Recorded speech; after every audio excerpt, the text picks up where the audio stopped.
How World War I shaped the political future of East Africa. So we are looking at the different ways how World War I dramatically changed the political future of the region of East Africa. So World War I had a great impact on the political development of East Africa because it changed the control of some territories and influenced the relationship between Africans and European colonial governments.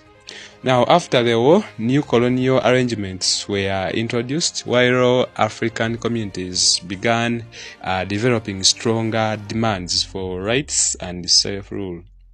So one way was that World War I changed, or after World War I there was change of colonial powers and territories.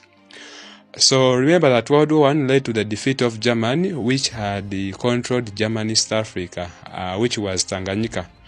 After the war, Germany lost its colonies and Tanganyika was placed under British control as a League of Nations mandate territory.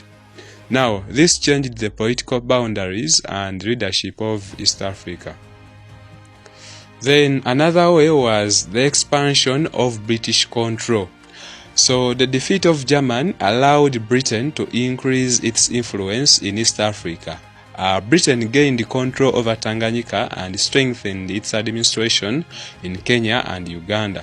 So this made Britain the dominant colonial power in much of East Africa after the war. Then another way that World War I changed East Africa was that it led to the growth of African nationalism. So the experiences of World War I encouraged Africans to begin demanding greater political rights. African soldiers who returned from the war had gained new ideas about freedom and equality, which contributed to the growth of nationalist movements that later challenged the colonial power or colonial rule. Then another way was strengthening of colonial administration and colonies.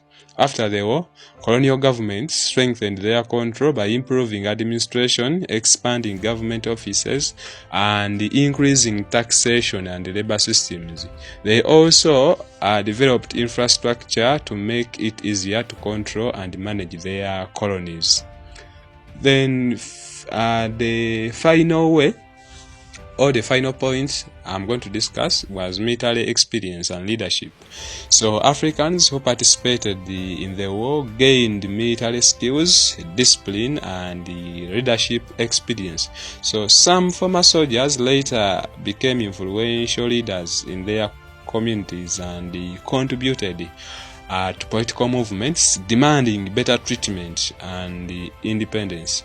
Now, in simple terms, World War I significantly shaped the political future of East Africa by changing colonial ownership, strengthening British control, and creating conditions that encouraged the African nationalism. Although colonial rule became stronger immediately after the war, the experiences gained by Africans later helped inspire the struggle for independence.